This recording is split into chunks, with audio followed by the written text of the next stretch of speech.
예, 이제 오늘 3.1 100일 인문학 강의입니다. 지난주 제목 기억나십니까? 지난주? 기억 안 나요?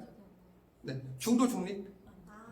예, 중도는 무조건 평균만 내는 가운데, 중립은 다 따져보고 객관적 데이터 조사해보고 해가지고 뭐 누가 어쨌든 간에 관계없이 제일 정의로운 걸 택하는 거. 또 중도는 결론적으로 제일 사악한 놈이라고 그랬죠. 예, 가운데만 택하면 늘 나쁜 놈만 이득이라고. 역사적으로 그런 수많은 명언들을 살펴봤고요. 중립은 되기 힘들지만 그게 정의로운 거고 좋은 거다. 근데 우리나라 언론들은 일부러 중도와 중립을 섞었습니다. 그러면서 중립 같지도 않은 것들에게 중도라는 이름을 주고 막 그들을 우대해 준다.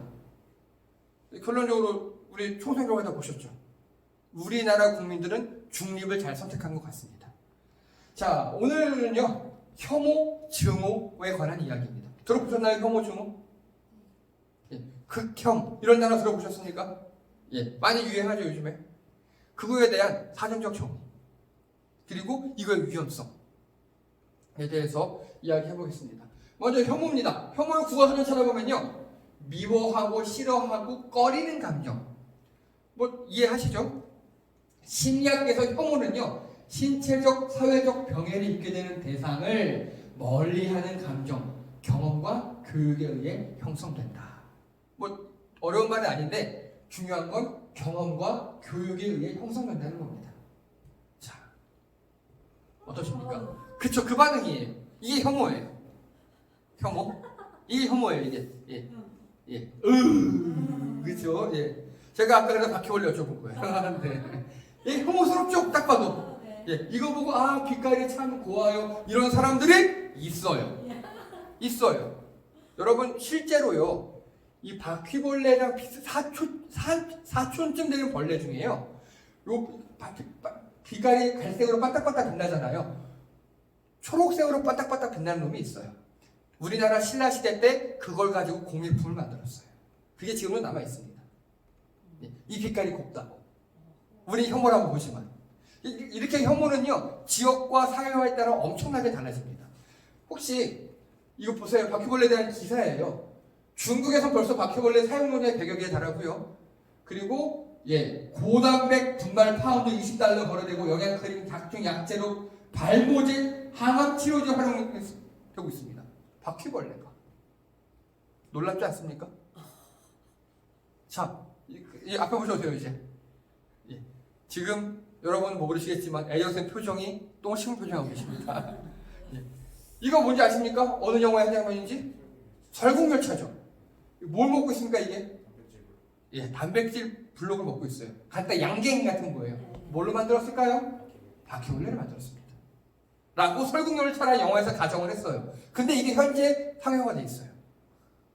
바퀴벌레가요 무균실에서 바퀴벌레 문제가 막 여기 하수관이고 그러니까 이상한 게 많이 끼어요 애가. 그리고 애가 진화를 잘못해가지고요 하도 세균이 많이 끼니까 바이러스 같은 게 그걸 다 극복할 수 있는 항체가 몸에 자라고 있어요.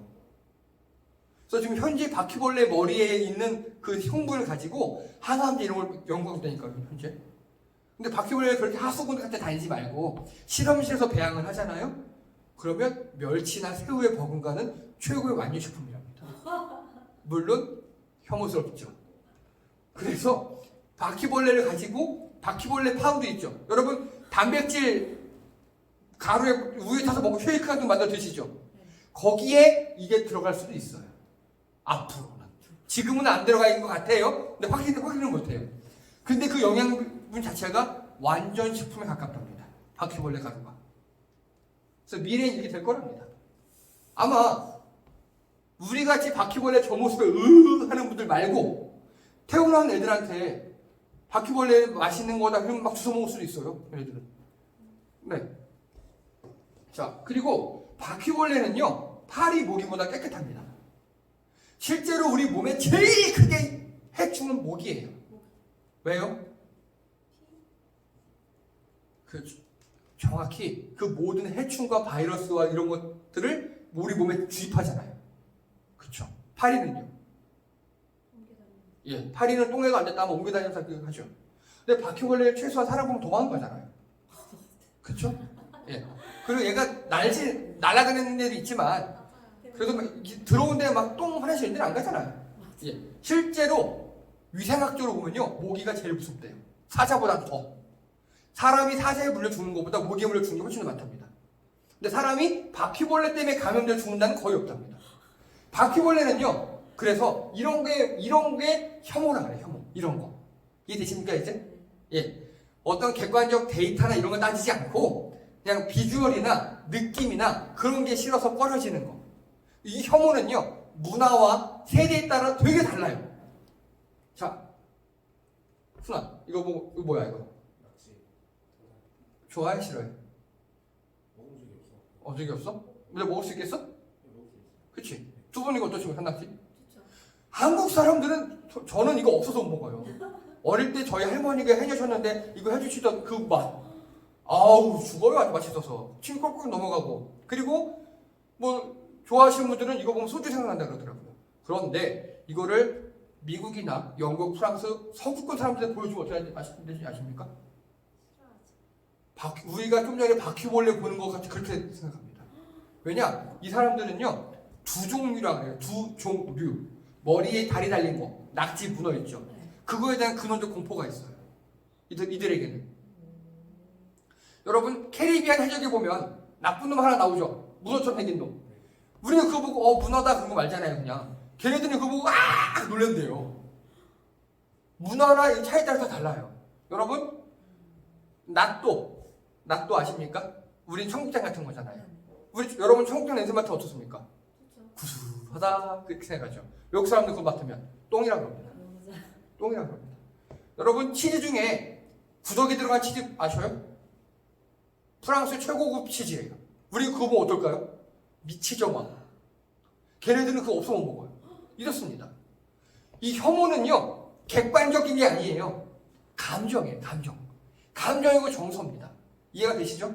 그리고 혐오는요, 격렬한 거부가 일어나요. 와! 이때. 근데 소극적 공격성을 줘요. 즉, 여러분 바퀴벌레 있다고 바퀴벌레 다 죽여버리고 막 가서 다 싱크대 판에서 죽여버리고 이러지 않으시잖아요. 그냥 오감에서 되지. 즉, 내 눈에만 안 띄면 되잖아요. 그쵸? 내 눈에만 안 띄면 돼요. 안 만져지면 돼요. 이게 혐오라는 감정입니다. 잘 기억하시고요. 근데 혐오 말고요, 증오라는 게 있어요. 이 증오는요, 국어사전에 보면 극도로 미워하고 싫어하고 꺼리는 감정이에요. 그래서 어떠한 심리학에서는 어떠한 불행 혹은 불편한 감정을 없애려고 개인 집단 사물에 대해 적대감을 가지는 것. 여기서 중요한 사실은 없애려고입니다. 없애려고. 즉, 혐오는 하고 안 보면 끝이에요, 그냥. 근데 증오는 적극적 공격성과 폭력성을 수반합니다. 내가 바퀴벌레를 증오해. 그러면 세스코 불러야 돼요. 그래서 바퀴벌레를 다 잡아달라 그래요. 한 곳에 모아달라 그래요. 망치를 다 때려야 돼. 그게 증오예요. 이해되십니까? 두 개 차 있죠? 혐오는 그냥 내 눈에 안 띄면 돼요. 혐오예요. 증오는 그걸 내가 어디에 있으면 존재 자체를 말살시켜버려야 하는 게 증오입니다. 혐오는 문화에 따라 다르다고 했잖아요. 근데 이 혐오가 이게 무서워요. 읽겠습니다. 시작. 이게 뭔 소리냐면요, 여러분, 혐오가 정서라 그랬죠. 그 정서가 집단화돼요. 일단 집단화돼요. 그리고 그게 오랫동안 유지가 돼요. 집단해야 되고 오랫동안 유지가 돼요. 그러면 증오를 괜찮아 이렇게 생각합니다. 뭔 소리 이해되십니까? 잘 이해가 안 돼? 어려울 수 있어요. 다시 좀 설명해드릴게요. 이게 나치 유대 학살이에요. 뭐냐면요, 그 독일은 이 당시 굉장히 큰 제국이었다가 여러 개로 갈라졌다가 막 되게 안 좋은 상황에 독일 그 근처에 있던 전체 부의 40%를 인구의 3%도 안 되는 유대인들이 다 차지한 거예요. 유대인들 되게 미워해요. 그리고 유대 상인 불매운동 이런 거래요. 혐오예요, 혐오. 그 혐오가 오랫동안 지속됐어요. 독일인들은 다 유대인들을 미워하게 됐어요. 그러다 보니까 유대인을 학살하는 것도 괜찮아. 그렇게 되는 겁니다. 이해되시죠? 그게 고착화된 집단 혐오가 증오로 바뀌는 거예요. 그게 또 많아요. 흑인 노예와. 흑인들이 싫어해 들어오고 얘는 뭔가 이상할 거야 생각하다가 나중에 그래도 돼 하는 게 얘네 때려든 노예가 되는 거예요. 그냥. 그리고 또 공산당 인민재판. 지주들은 다 나빠 하니까 그냥 쟤는 죽여도 돼. 이렇게 돼버리는 겁니다. 또 있어요. 여러분 혹시 관동대학살이라고 아십니까? 들어보셨나요? 예. 일제시대 근처에 일본에 큰 지진이 일어났어요. 근데 일본에 큰 지진이 일어나자 일본 사람들이 어떻게 했냐면 적어도 한국 사람들 때문에 그래. 그래서 우리 한국인들을 엄청나게 죽였어요. 많이 죽였어요. 네, 맞아요. 이게 관동대학살이었어요. 일본 되게 나쁜 놈들이에요. 예. 이런 일들이 굉장히 많아집니다. 즉 혐오가 집단화되고요. 오래 고착화되면 어떻게 된다고요? 증오를 용인하게 돼요. 죽여도 돼, 때려도 돼, 그렇게 됩니다. 이해되십니까? 이게 교실에서 일어나면 이게 왕따 집단 따돌림이에요. 쟤는 때려도 되는 애, 쟤는 미워해도 되는 애, 이렇게 돼버립니다. 되게 무서운 사회 현상입니다. 이게 우리나라에 만연합니다. 그리고 더 위험한 건요, 혐오가 대중화되고 고착화되잖아요. 그럼 증오된다 그랬죠. 이거 이해되시죠? 근데 이게 조작이 가능합니다. 혐오는 감정이거든요. 그래서 조작이 가능해요. 조작이 얼마든지 가능합니다. 태어나는 애들한테 바퀴벌레 주면서, 깨끗한 바퀴벌레 주면서, 그리고 옆에 그 바퀴벌레 바 있죠, 아까 단백질 바, 거기다 설탕 조금 섞어서 만들어주면서 이걸로 이걸 만드는 거야 라고 줘요. 그럼 애들한테 먹여줘요, 단백질 바를. 그럼 애들은 바퀴벌레 보면서 아 맛있겠다 그런 생각을 가질 겁니다. 이런 식으로 조작과 교육이 가능한 게 혐오입니다. 그래서 무서워요. 자, 보시죠. 이제 혐오를 조장하고 조작한 사례들이 굉장히 많습니다. 우리나라에. 누구십니까? 근데 보세요. 남한의 단독 선거를 반대한 대한민국 건국공원에 전혀 없는 빈 나댕 같은 인물이라고 소개합니다. 안중근 의사, 테러리스트다. 김구의 하수인이다.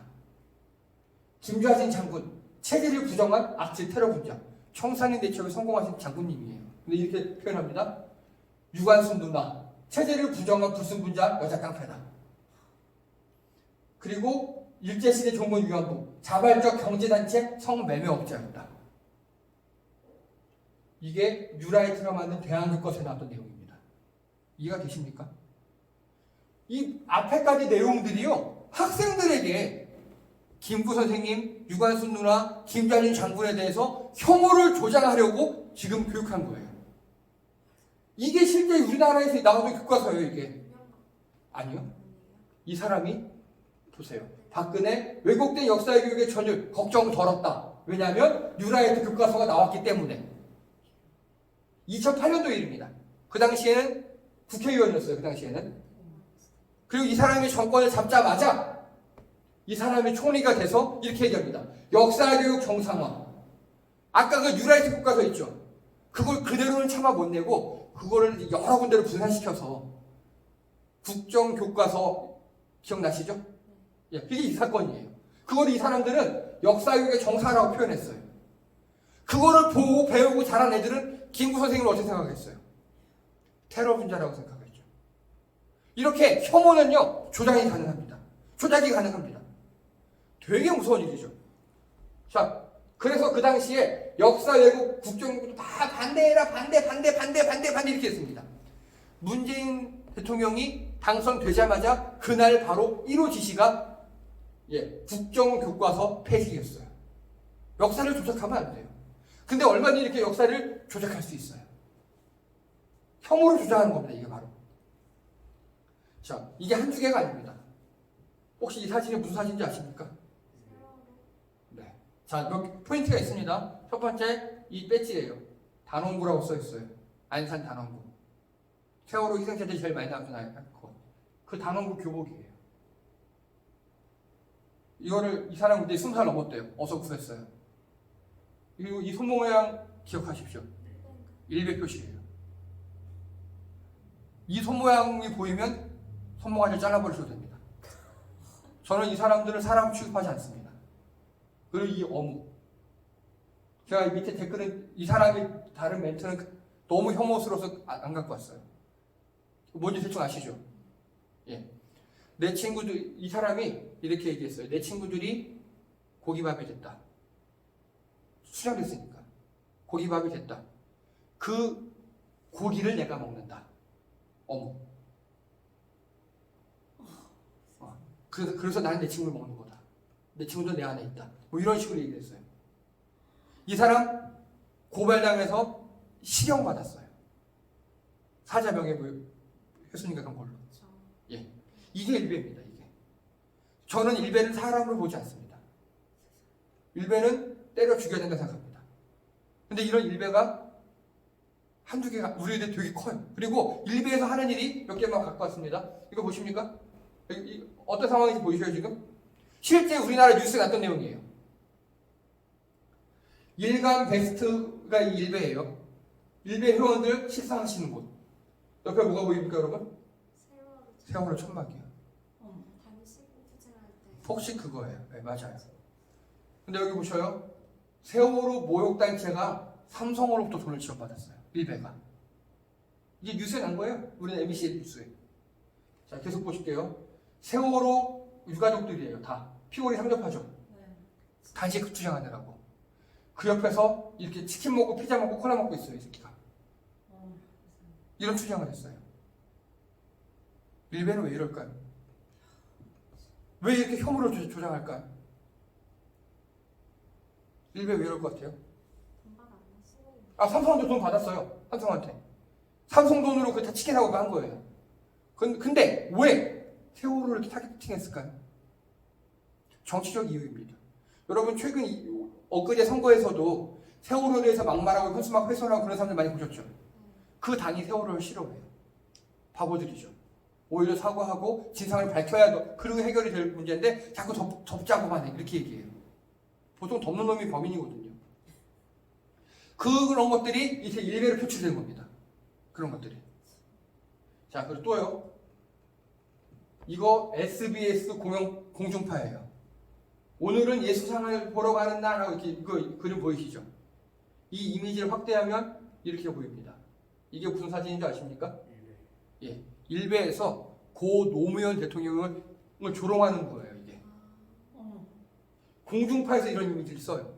일베 이미지 하려다가 SBS에서 또 보셔요. SBS에 이것도 마찬가지로 이 신윤국의 단오풍경이라는 거를 가지고 이렇게 종이 조각품을 만들었어요, 이렇게.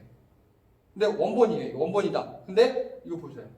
여기에 노무현 대통령 얼굴 합성해놨어요. 이거 일베에서 하는 짓이에요. 이거 보셔요. 후쿠시마산 가자미를 방사능 검출한 SBS죠. 뭔가 여기 흐릿하게 그림이 보이죠. 이거 그래픽으로 복원해 보니까 이 사진이에요. 노무현 대통령을 희화한 사진이에요. 그렇죠? 그러면 일베는요 왜 이렇게 노무현 대통령을 혐오적으로 주장할까요? 자, 혹시 노무노무라는 단어를 쓰는 사람을 보면 떼어주시기 바랍니다. 일베예요, 그게. 노무노무. 뭐 너무너무 싫어 뭐 이렇게 하잖아요. 그거를 너무너무 싫어 이렇게 얘기해요. 귀엽고 애교 부리는 게 아니라 노무현 대통령을 희화하는 거예요. 일베에서. 이게 단어의 타락이라고 하는데요. 실제 식민지 국가들이 쓰는 일이에요. 어느 나라에 들어가잖아요. 그 나라의 단어를 타락시켜요. 자꾸. 특히 노무현 대통령 같은 경우에 노무노무만 하면 사람들이 노무노무는 일베 용어구나. 노무노무 쓰면 안 되겠구나 이렇게 생각할 거잖아요. 몇 세대가 지나요. 그러면 누구에게는요. 그때 태어난 애들, 노무현 대통령을 모르는 애들에게는 노무노무는 나쁜 단어로 생각할 거예요. 이제. 그런데 그 애들에게 노무현이라는 사람이 있었단다 그러면 나쁜 놈이겠구나 이렇게 생각합니다. 이해되시죠? 요게 혐오로 조장하는 거예요. 요게 단어의 타락. 마찬가지입니다, 여러분. 우리 요한계시록에 보면요, 새 하늘과 새 땅 얼마나 좋은 소리입니까? 새 하늘과 새 땅 되게 좋은 소리예요. 하나님이 이 땅을 정화시키고 정말 새 하늘과 새 땅을 주겠대요. 멋진 땅을. 되게 좋은 거거든요. 한자를 보세요. 신천지 새누리가 됩니다. 우리에게 이제 신천지 거의 금기어잖아요. 기독교에서는. 이런 식으로 단어 자체를 되게 좋은 걸 뜻을 타락시켜버려요. 그래서 원래의 뜻을 못 쓰게 만드는 거. 그게 혐오로 조장하는 겁니다. 여러분, 진리가 너희를 자유케 하리라. 되게 멋진 말이에요. 근데 기독교에서 못 써요, 그 말을. 성경에 있는 말인데. 왜냐하면 대순진리교라는 이단에서 그 말을 쓰거든요. 이렇게 단어를 타락시키는 거예요. 일베가 지금 그거 하고 있는 겁니다. 왜 일베는 이렇게 노무현 대통령을 조롱하고 왜 이렇게 세월호를 조롱하고 그럴까요? 바로 이겁니다. 이거 보셔요. 2013년도에 난 기사입니다. 국정원이 일부의 안보 특강하고 표창장을 줬어요. 국정원이. 일베 대표가 나는 국정원 직원이다라고까지 막 얘기를 했어요. 이해가 되십니까? 즉, 그리고 아까 보세요. 삼성에서 일베에게 돈을 줬죠. 그런 식으로 권력기관에서 혐오로 조장하는 거예요. 세월호는 혐오스럽게. 그래서 사람들, 귀찮으니까 생각하지 마! 이렇게 되게. 노무현 대통령 혐오스럽게. 생각하지 마! 이렇게. 왜요?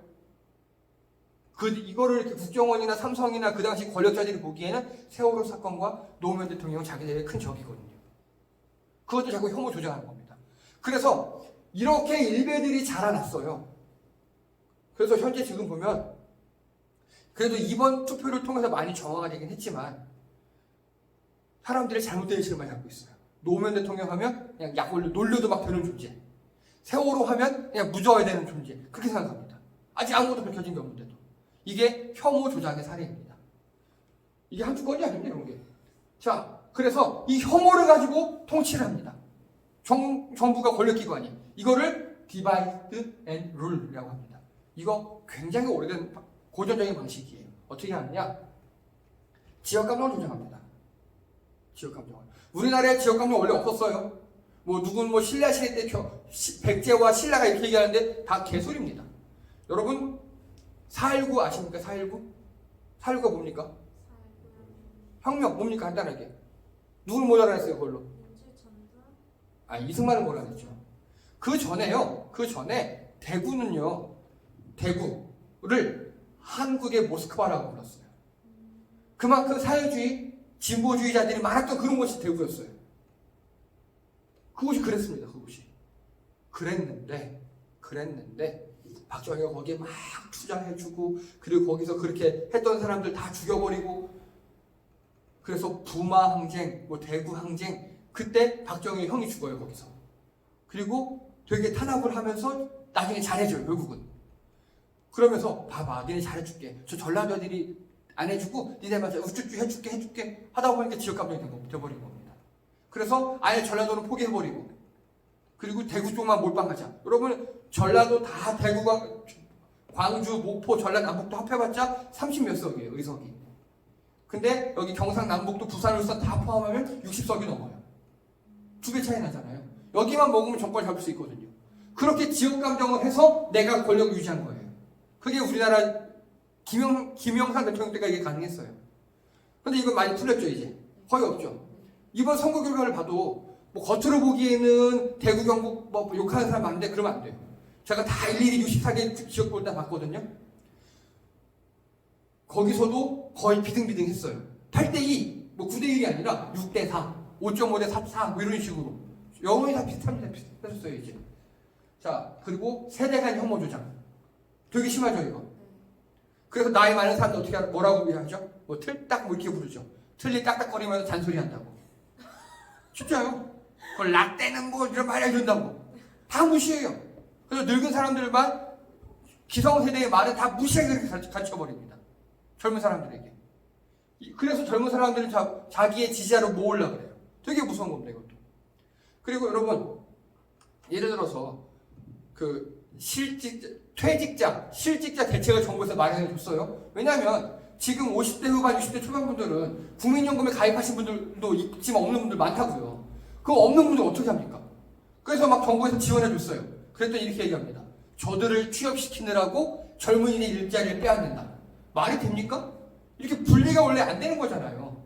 50대 후반, 60대 분들 내 일자리와 청년 일자리를 자꾸 계속 충돌하게 만들어요. 그게 말이 안 되죠. 순아, 아버지 연세가 어떻게 되시니? 그치. 아버지 일자리를 뺏어서 너한테 주면 되겠어? 맞아요. 그러니까 그들은 기성세대라고 욕하는 그들은 지금 젊은 세대의 부모님들이에요. 부모님들이 일을 하는 게 젊은 세대도 좋아요. 안 그러면 우리 연금 드리고 책임져야 하니까. 이런 합당한 생각을 하지 않고 다 대결 구도로 만들어버려요. 세대가 갈등 조장.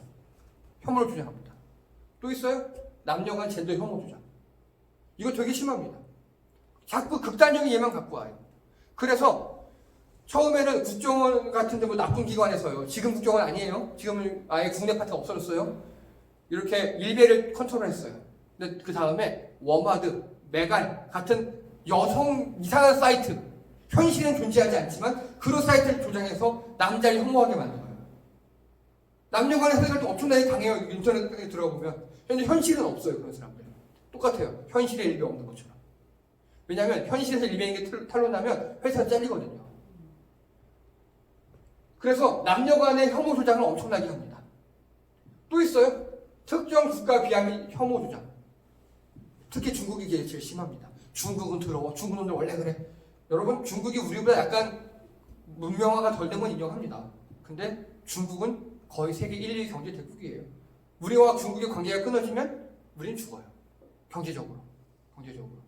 중국을 이용해야 돼요. 거기를. 예. 그래야 사니까. 근데 자꾸 끊어버리려고 그래요. 그리고 혹시 이번 코로나 사태 때 막 중국에서 반대했잖아요. 그 다음에 반대한 나라가 어딘지 혹시 아십니까? 베트남이에요. 그것도 되게 악랄하게 했어요, 언론이. 우리나라 어떤 중년 여자분이 베트남 가서 코로나 걸렸어요. 근데 그 베트남에서 그 중년 여자분이 쓴 글이에요. 나를 자물쇠 채운 곳에 감금하고 빵 쪼가리 주더라. 이렇게 썼어요. 그 여자분은 그럴 수 있어요. 그러면 기사가 이렇게 팩트체크, 기자가 원래 우리나라는 다 알겠지? 지문 찍고 들어가죠. 근데 거기는 아직도 열쇠 문화예요. 그래서 모든 문, 심지어 화장실 문까지 다 열쇠를 채운 게 그 문화래요. 그러니까 열쇠 있는 곳에 날 가뒀다가 아니라 그냥 나를 어느 방에 격리한 겁니다. 그리고 빵 쪼가리 주더라. 난 준 거예요. 난. 아시죠? 난. 베트남 주식. 그리고 베트남에서 발표하기를 일반 서민들 하루 평균 식사 가격이 있잖아요. 그거의 3배 정도의 공을 들여서 한국 사람한테 대접을 한 거예요. 그럼 기자가 이거 팩트체크 해줘야 될 거 아니에요. 그 여자분은 모르고 쓴 거예요, 그냥. 나를 그 자물쇠 되는데 감금하더니 그 여자분이 보기에는 사실이에요. 기자가 그게 아니라 이렇게 되고 난을 준 겁니다. 이 사람들 주식이에요. 마치 외국에서 우리나라에 왔는데 외국 사람이 우리나라가 너 14일간 격리하고 밥을 줬어요. 국을 주고. 우리나라 우리가 보기 잘 줬네 그럴 거 아니에요. 근데 외국인이 글을 써요. 나를 어디다 주더니 뭐 맛있는 빵이나 스테이크, 소세지 이런 거 안 주고 나는 이상한 라이스 같은 거나 주고 스비나 주더라. 이렇게 해버려요. 그럼 우리 열받겠죠 당연히. 그렇게 베트남과 우리나라를 싸우게 만들었어요. 왜냐하면 우리나라에 베트남 노동자들이 다 그거 읽을 줄 알거든요. 그거 보더니 여봐라 한국말 이러면서 베트남과 우리나라가 격렬하게 싸웠어요. 그러다가 결국 코로나 키트 주면서 풀었어요. 왜냐? 베트남이 우리나라의 2위 교육국가거든요. 1위 교육국 어디? 중국. 2위 어디? 베트남. 그 두 개를 언론이 차단하려고 했어요. 왜요? 이 정부 망해야 되니까. 혐오로 조장해야 되니까. 그런 겁니다. 그리고요, 이 혐오의 결과입니다. 혐오를 하게 되잖아요, 계속. 그럼 증오로 간다고 그랬죠. 근데 그 증오가 누가 막 증오를 부리면 다들 그러면 안 돼 막 이러줄 수 있잖아요. 자, 악의 평범성이라고 들어보셨습니까? 이거 되게 유명한 책이에요. 책이고 논문 제목이에요. 자, 이 사람 누구 같습니까? 아이히만이라는 사람이에요. 아이히만. 네, 독일군 장교였고요. 되게 젠틀하고요. 싸움이나 총싸움의 전략 이것보다는 행정 능력을 인정받아서 이제 군에서도 행정하는 그런 행정병이에요. 근데 이 사람이 나중에 행정 너무 잘하다 보니까 이렇게 높아졌어요. 그리고 실제적으로 홀로코스트 있죠. 그 유대인 600만 명 죽인 거. 거기에 거의 총책임자까지 됐어요. 제1급 전범이고 되게 나쁜 사람이잖아요. 이 사람을 잡아요. 실제 이 사람이에요. 재판을 합니다. 세계 재판이에요. 물어봐요. 당신이 600만 명 죽이면 가치가 없었습니까? 이 사람입니다. 나는 시키는 것을 그대로 실천한 하나의 인간이며 관료였을 뿐이었습니다. 이렇게 대답합니다. 이해됩니까? 그러니까 모든 독일인들이 다 유대인을 혐오해요. 그리고 히틀러가 그렇게 명령을 내렸어요. 이 사람은 히틀러 밑에 히틀러가 넘버 원이라면 이 사람은 넘버 10 안에 드는 그런 고위직이에요. 그래서 이 사람이 한 일은 다른 거 아니에요. 유대인이에요 라고 보고가 올라오면은 열차에 가둬서 아우슈비츠를 보내라고 도장 찍는 사람이에요. 이 사람이 학살자입니까? 아닙니까? 우리 느낌의 학살자죠. 그쵸? 근데 이 사람은 그게 다 없어진 거예요. 혐오가 만연되다 보니까 아니 그 열등한 민족, 동물 같은 민족인데 내가 돼지 옹기라고 도장치는 건데 뭐가 다르냐? 돼지 도살하라고 도장치는 건데 뭐가 다르냐? 그렇게 대답을 했습니다. 그러면서 홀로코스트 같은 역사 속의 악행은요, 광신자, 사이코 이런 거 아니에요. 국가에 순응하며 자신들의 행동을 보통이라고 여기게 되는 평범한 사람들이 행해집니다. 이해되십니까? 이 사람은 평생 죄책감이 없었대요. 왜? 난 도장 찍은 거니까. 혐오가 조장되고 혐오에 계속 익숙해지면 이렇게 된다고요.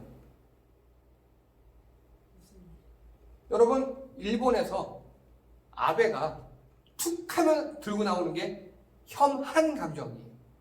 아베가 쫄리다 싶으면 운다를 욕하는 거. 근데 일본 사람들이 거기에 계속 매몰되다 보니까 아까와 같은 관동 대신 같은, 그때 우리를 학살했잖아요. 그런 게 이루어지는 겁니다. 지금 아베는 또 그런 걸 하려고 해요. 그래서 혐오가 조장되는 건 되게 무서운 겁니다.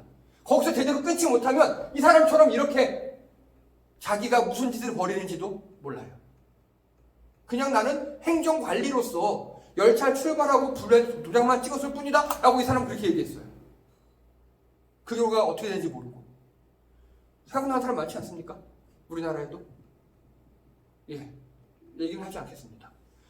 자, 그런데 이게요, 이렇게 여기까지 안 가셔도 돼요. 여러분 다니시는 회사에서, 사회에서, 특히 학생들, 왕따, 다 쟤 미워한다고 나도 미워해도 돼? 죽여버린다, 걸리면 아주 그냥. 그게 바로 혐오 조장의 결과입니다. 우리가 누구에게 미워할 권한이 없잖아요. 우리 반 20명이 다 쟤 미워하고 때린다고 나도 걔를 때린다? 그런 놈 나한테 걸리면 죽습니다, 진짜. 마찬가지입니다. 직장에서도 누군가 누구 자꾸 욕을 해요. 누구 욕을. 그거 잘 들어보셔야 돼요. 그거 혐오 조장할 수도 있어요. 나도 같이 욕하면 되게 편해요. 나도 같이 맞아, 유태인은 열등해, 유태인은 병신이야 이렇게 욕하면 되게 편하고 시원하고. 근데 그게 거기서 몇 발자국 더 가려면 이렇게 돼요. 유태인을 죽이면서도 죄책감이 없어요. 회사에서 직장 상사나 어떤 약간 외모가 별로이거나 무능한 누구에 대해서 누가 욕할 때 나도 같이 계속 욕하면 되게 편하고 스트레스 풀리는 것 같아요. 그러다 보면 직장 상사의 정당한 명령도 참 뭐래? 이렇게 나와요. 되게 무서운 겁니다. 혐오가 조장되는 것 순간이에요. 혐오는 감정이기 때문에 그렇습니다. 그래서 혐오랑 싸우셔야 합니다. 혐오를 제대로 싸우지 못하면 혐오가 만연되는 순간, 증오는 순간이에요. 제가 실제 군대에 있을 때 일입니다. 제가 나중에 인터넷 조교라는 걸 했어요. 처음에 이제 조교하다가 이제 말년에 인터넷 조교라는 걸 했는데 행정병들이랑 같이 있었어요. 근데 컴퓨터도 많이 배우고 그랬는데 그때 이제 당봉병이라고 연대장 바로 밑에 있는 애가 있었어요. 연대장 비서 같은 거예요. 근데 연대장이 잔심부를 많이 시켜요. 커피 타와라 뭐 해라. 그러라고 있는 애예요. 근데 걔는 나도 조교로 뽑혀왔는 데가 이딴 하고 있고 하고 약간 이렇게 싫은 거예요. 계속 불평만 해요. 주변에서 다 연대장 욕하고 막 너무 길어 막 욕하고 그렇게 되니까 나중에 얘가요. 연대장 커피에 침을 뱉더라고요. 그러면서 다 같이 웃고 말아요. 그냥. 그게 얼마나, 여러분 요즘 같은 시대에 누구 커피에 침 뱉으면 테러죠. 코로나 테러예요. 요즘 같은 시절에는요. 혐오가 만연되는 걸 조심하셔야 합니다. 또 이 권력자들이 혐오를 잘 조작합니다. 그걸 잘 보셔야 합니다. 거기에 넘어가는 순간 나도 모르게 이 아이히만처럼 600만 명은 아닐지라도 사람을 죽이는 일에, 사람의 구렁텅이로 몰아가는 일에 도장을 찍을 수 있어요. 혐오를 잘 구분하시고요. 증오로 넘어가지 않도록 조절하셔서 잘 사시기 바랍니다. 이상입니다.